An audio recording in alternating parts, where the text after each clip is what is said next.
Hello and welcome to Main Street Matters by Heart on Main Street, the podcast that knows that a good customer is a comfortable customer and a comfortable customer buys more. I am your host, Patrick Keiser. This is part 4 of 10 in examining Paco Underhill's book, Why We Buy, and the 10 key takeaways that can help retailers like you view their store and their business differently. In the first 3 episodes, we explored how the store experience begins outside, the decompression or transition zone that exists once a customer enters, and then the natural tendency for customers to gravitate to the right within a store and what that means for the retail store.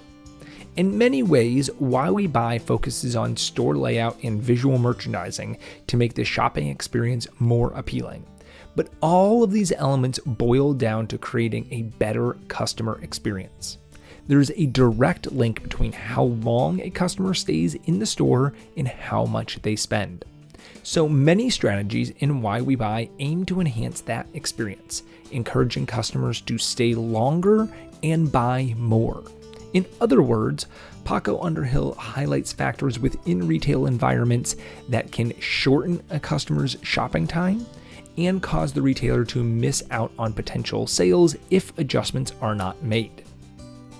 This idea ties directly into today's topic. So come gather around our book club campfire because today we're going to discuss how customers need space and comfort in order to make their buying decisions.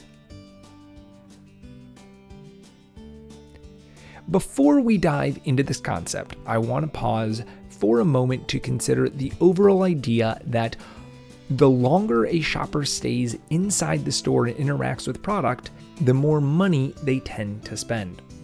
In Why We Buy, Paco Underhill highlighted several different types of retail stores and the average time buyers and non-buyers spend in the store. In an electronics store, buyers stay about 9.5 minutes compared to 5 minutes for non-buyers. In a toy store, it's 17 minutes versus 10 minutes. These minutes add up and can lead to the customer spending 3 to 4 times more money at that store. As a retail owner or someone working in retail, do you know the average time spent in your store by buyers versus non-buyers? What about small buyers versus large buyers? Understanding this information could be very valuable. You need to know how long people spend shopping your store or browsing your products before you can figure out how to increase that time. And you won't know how much shoppers will buy until you make the shopping experience as comfortable, easy, and practical as possible. So let's begin by examining some key concepts Mr. Underhill discusses regarding comfort in a store. One element is usually obvious, but it should not be overlooked. People need time to decide on a product. Now, some shoppers are going to enter in a store, go straight to what they want, they're going to grab it, they're going to head to the cash register and pay. These are generally men. We're not concerned about them. They aren't browsers or shoppers, they're buyers. These customers tend to be reliable and consistent, although often smaller dollars in size. When they have a need, you're going to see them in your store. When they don't, you won't. Our focus is going to be on attracting shoppers who are ready to spend and in converting casual buyers into actual buyers. These shoppers take their time in the store. They want to touch and feel your products, compare options, read labels and packaging, and ultimately make the best decision when making a purchase. For these customers, we aim to make the entire shopping process as comfortable as possible. Now, imagine for a second that you're in a store and you're comparing 2 different products. You've decided which one to buy, but you want to review the packaging first.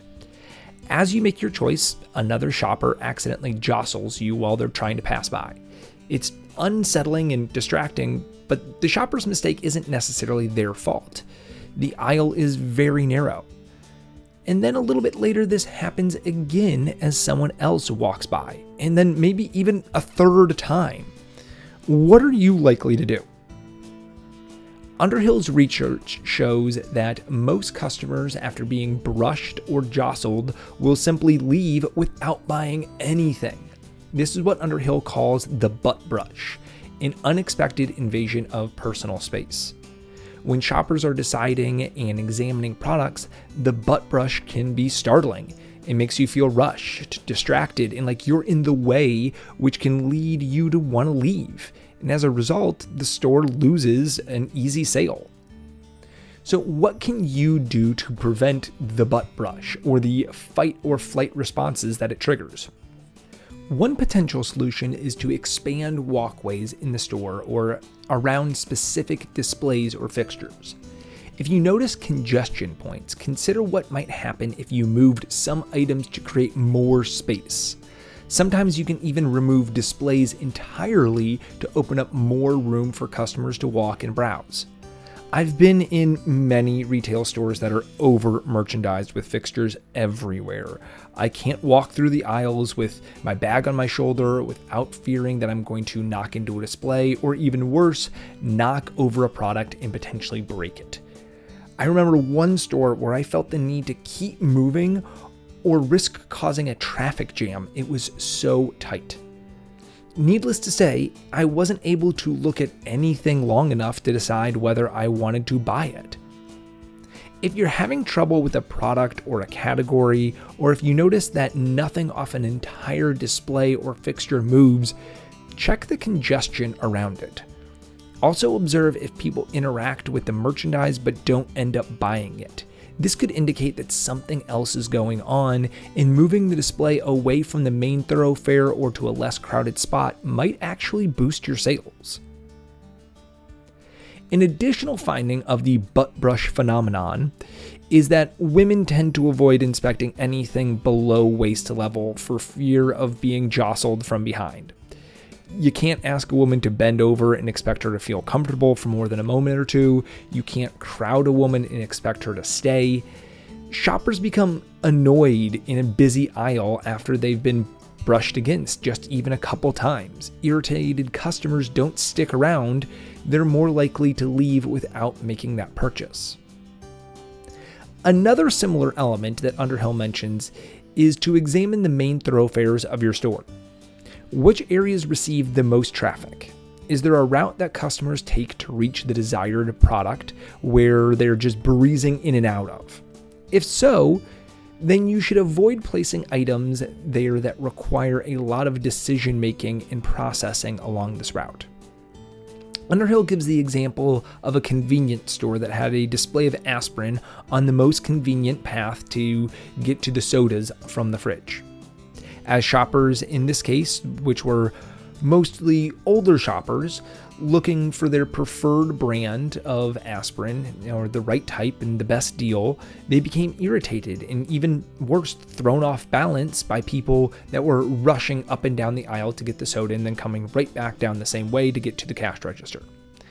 Again, people saw, they looked at and inspected the product, but they didn't complete the purchase because they weren't given the space in order to make their decision calmly. Another concept from Why We Buy that will make shopping more comfortable and extend time customers spend in the store are baskets. I briefly mentioned baskets in a previous episode, but there is no easier way to help a customer increase their own purchasing than by providing baskets for them. And remember, baskets should not be placed at the very front in the transition zone where no one is going to notice them. Spread them out throughout the store. Try to anticipate points where customers' hands are going to be full and they're going to be looking for that basket. Since most humans have 2 arms, we can roughly hold about 2 to 5 items depending on the size of those items before our arms are full. Once our arms are full, the shopping trip is over. You can't hold anything else, you can't buy anything else, you're done. Baskets significantly extend that shopping experience. They are easy and comfortable to use, placing one basket on an arm, which is usually your left, and picking up items with the other arm, which is usually the right. Baskets distribute weight well, so even heavy items can be carried easily. They make shopping more comfortable, and with that comfort, shoppers tend to spend more time looking at your products and buying them. Seating is another element that can enhance the comfort during the shopping experience and encourage customers to spend more time in the store. Paco Underhill is a big fan of seating. If you've ever listened to one of his speeches or read his book, it is clear that he advocates for having seating available in the store. There are several reasons for this. Obvious ones include that seating provides comfort. Get off your tired feet, take a load off, sit down and relax. Seating can be strategically placed throughout the store, especially if you have an older clientele who might need more frequent breaks and rests. It's also ideal outside fitting rooms for friends to sit on while the customers try on clothes. Who doesn't love a fashion show for your friends? Plus, seating is so much more comfortable than standing or maybe even lurking outside the fitting rooms, which just feels awkward. Seating is also beneficial for the male companion. Let's face it, men are not great shoppers. They often prefer to not participate in the shopping process. They can be a distraction and an irritation during shopping. Shopping with a male can significantly reduce the shopping time because they tend to be a burden to the female shopper. They would rather sit and look at their phones while the female partner explores. So let them. Provide them a place for them to sit while the female shopper, most likely your target audience anyway, can browse freely, they can pick up products, they can compare items, they can try things on. This way, the shopper won't feel rushed, they'll have their space to make their decisions, and they'll be much more comfortable while shopping. So, who are females more comfortable shopping with, and who would help them increase the amount of time that they spend in the store? Their friends. Do what you can to encourage your customers to bring their friends. Not only does this introduce potential new customers to your store, but when two women shop together, they become a shopping powerhouse. They will spend more time, explore more items, try on more things, and spend more money than a single shopper would.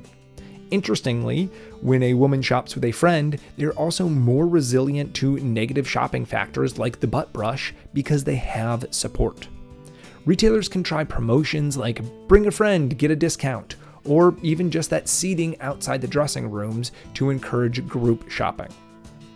The longer someone has to make a decision, the more likely they are to buy the product. When they feel comfortable in the space, they will spend more time making that decision. The more time a customer spends in the store, the more likely they are to make a purchase. Therefore, providing your customers with adequate space and creating the most comfortable shopping experience possible will help increase your sales. So, over the next week, next 2 weeks, whatever, next couple days, before our next episode comes out, I want you to take a look at the shopping comfort level in your store. Do you feel that customers have adequate time and space to make decisions on their products? Are there congestion areas that could be improved by moving or eliminating a display? Are there opportunities for baskets or seating that would increase and create additional comfort for the customers and elongate the shopping experience?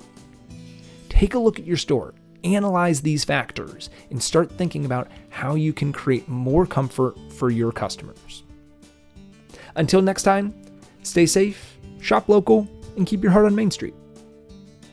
This episode is written, produced, researched, and edited by me, Patrick Keiser, with a very special thanks to Paco Underhill and his book, Why We Buy.